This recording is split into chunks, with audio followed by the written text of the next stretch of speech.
سلام. موشکاف هفته خوبی رو براتون آرزو میکنه و یه راست میره سراغ اصل مطلب. آقا این علیگدا بعد از مدت‌ها خفقون گرفتن به یک باره زبونش باز شد و پرید وسط معرکه تا درباره مهمترین مسائل نظام اظهار نظر کنه و به جک و جونورای نظامش دهنه بزنه. جدا کردن مردم، شعارهای تفرقه انگیز دادن میان مردم به هر عنوانی این خطاست. این بر ضد منافع ملت ایران و بر ضد آرمانهای ملت ایرانه. اتحاد و اتفاق، مسئولین رو کمک کنن، مردم دولت رو کمک کنن. ای بابا، بازم که رفتی تو فاز پاندول مداری که از یه طرف گوش شیخ پری رو از بابت شعار همه پرسی میکشی، از یه طرف ریششو نوازش میکنی. بابا دلنگون بودنم آخه حدی داره سیدعلی. مگه ولایت مطلقه فقیه نیست؟ مگه ولی امر مسلمین جهان نیستی تو؟ خب پس چرا تو برزخی؟ حرفتو درست بزن ببینم چه مرگته. دولتی ها هم مراقب باشن دو دستگی توی مردم به وجود نیارن، حاشیه سازی نکنن، بعضی حرفای غیر لازم مطرح نشود. بفرما. اینم از قاطعیت عظما. ماسرم نمیبره. اصلا ولش کن بابا. دهنه زدن به جک و جونورای نظام پیشکشه. بابا تحریم چی شد؟ جام زهر چی شد؟ میخوری یا میبری؟ خب حالا اگر آمدن شرط برداشتن تحریم را یک چیزی قرار دادن که شما غیرتت نمی گنجه که اون رو انجام بدی، چه کار میکنید؟ شرط میگذارن دست از اسلام بردارید، دست از استقلال بردارید،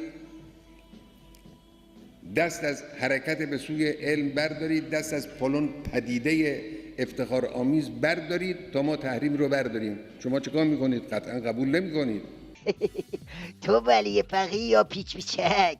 وضعیت بحرانی نظام اونچنان دلپیچه‌ای به جون علیگدا انداخته که هر حرفی رو پیچ میده.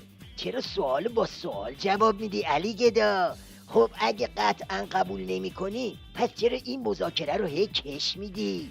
یک کلام بگو مذاکره بی مذاکره و خلاص. اینجوری تکلیف همه روشن میشه.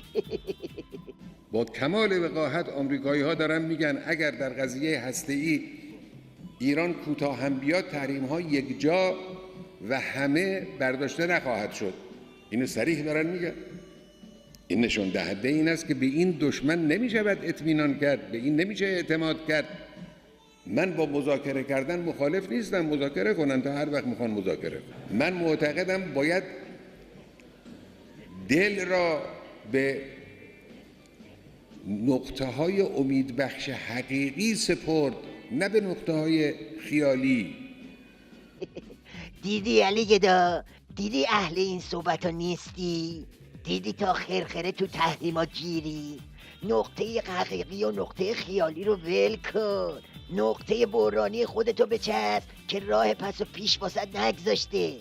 قرار بود با این روزخونی آتیش جنگ و دعوای باندی رو بخونی، ولی بدتر قضیه گر گرفت. رفقا ببینید دلواپسا کدوم قسمت از روزخونی علیگدا رو قاپیدن. یک قدم عقب نشینی کنی دشمن سراغ آرمان ها می آید. مسئولان کشور و دولت نباید چشم به دست بیگانه بدوزند. این مال دلواپسا بود. حالا جماعت جام زهری رو ببینید. من با مذاکره مخالف نیستم. کمک به مسئولان و دولت وظیفه همگان است. علیگدا یه روز قیقاج، 2 روز پاندول، 3 روز بندبازی. آخه تا آخرش که نمیتونی همینطوری تلو تلو بخوری. بالاخره یه روزی باید تکلیف خودتو با بمب اتم و جام زهر روشن کنی. چشم به هم بزنی ضرب العجل بعدی هم سر میرسه و اون وقت تو میمونی و عمامه پریشون و عبای پاره پاره. از من میشنوی؟ از ترس مرگ خودکشی کن، اینجوری کار ما هم ساده تر میشه. حالا خود دانی، از ما گفتن بود.